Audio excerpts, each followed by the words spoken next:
तो आज का ये वीडियो है मैकेनिज्म ऑफ ईपीएन। ईपीएन का मतलब क्या है? Entomopathogenic nematode. मतलब कुछ ऐसे नेमाटोड, नेमाटोड यानी कि कृमि, कुछ ऐसे कृमि जो कीड़े यानी कि इंसेक्ट के अंदर जो हमारे पौधों को हानि पहुंचाते हैं, उनको मारने के लिए मतलब हम लोग उसको यूज़ करते हैं। और इनको क्या बोलते हैं साइंस में? इसको बोलते हैं एंटोमोपैथोजेनिक नेमाटोड, जो कि क्या है, एक तरह का बायोलॉजिकल मेथड ऑफ कंट्रोल है।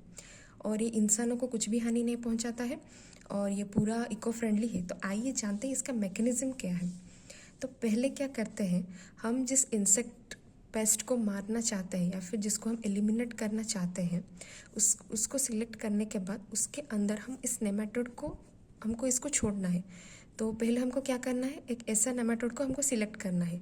यूजुअली हम इसमें 2 जेनरा का नेमाटोड लेते हैं, जैसे कि क्या है, हेटेरोहैप्टिडिड और जिनो और स्टेनर नेमाटोड।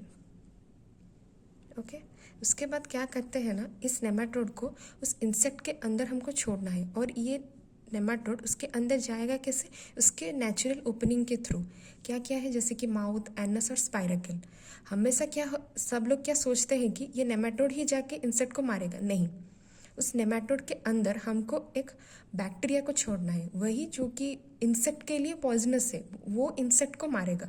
तो उस नेमाटोड के अंदर है क्या है, बैक्टीरिया। नेमाटोड के अंदर बैक्टीरिया, नेमाटोड किसके अंदर रहेगा, इंसेक्ट के अंदर। उसके बाद वो ईपीएन क्या है, नेचुरल ओपनिंग के थ्रू चला गया इंसेक्ट के अंदर। फिर वो जाके उस इंसेक्ट के अंदर ही अपना लाइफ साइकिल उसी में ही कंप्लीट करेगा। लाइफ साइकिल कंप्लीट करना मतलब जुवेनाइल स्टेजेस को कंप्लीट करना। क्या क्या है, एग, एडल्ट और बीच में 4 जुवेनाइल स्टेजेस। तो वो जाके उसमें अपने जुवेनाइल स्टेजेस को रिलीज करेगा।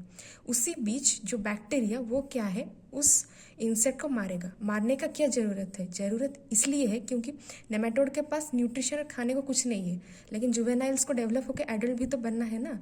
तो this juveniles they will grow feeding upon the insect cadaver. तो इससे 2 चीज़ हुआ, पहले तो इंसेक्ट मर गया और नेमाटोड भी क्या हुए, वो लोग डेवलप होकर ग्रोथ हो गया उन लोगों का। उसके बाद क्या है, वो जुवेनाइल ग्रो करने के बाद इंसेक्ट के कैडेबर को खाने के बाद उस नेचुरल ओपनिंग से ही दूसरे बार निकल जाएंगे in search of new host insects. And from this part, इस पार्ट से क्या क्या क्वेश्चन है जो एग्जाम में आ सकते हैं, जैसे कि examples of genera of nematode which are used as EPN. There are 2 types, heterohaptidid and xenorhabdid. Bacteria का जनरा क्या है जो इस EPN में यूज होता है, xenorhabdus और photorhabdus. नेमाटोड को हम ग्रो कैसे करते हैं, इन विट्रो और इन विवो। और सबसे important question in view of all, in point of view of all exams from nematology and entomology is, these nematodes release their juveniles or their infective in which juvenile stage. Always EPNs are infective in J3 stage. This is a thumb rule in this case. और इससे क्या question हो सकता है, ये कैसा ये biological control है तो इको फ्रेंडली है, इससे भी क्वेश्चन बन सकता है। और इसको कैसे पहचानेगा कि नेमाटोड के थ्रू ही इन्फेक्शन हुआ है, इसके कैडेबर के कलर से। ये सब इस पार्ट से बहुत इंपॉर्टेंट क्वेश्चन है।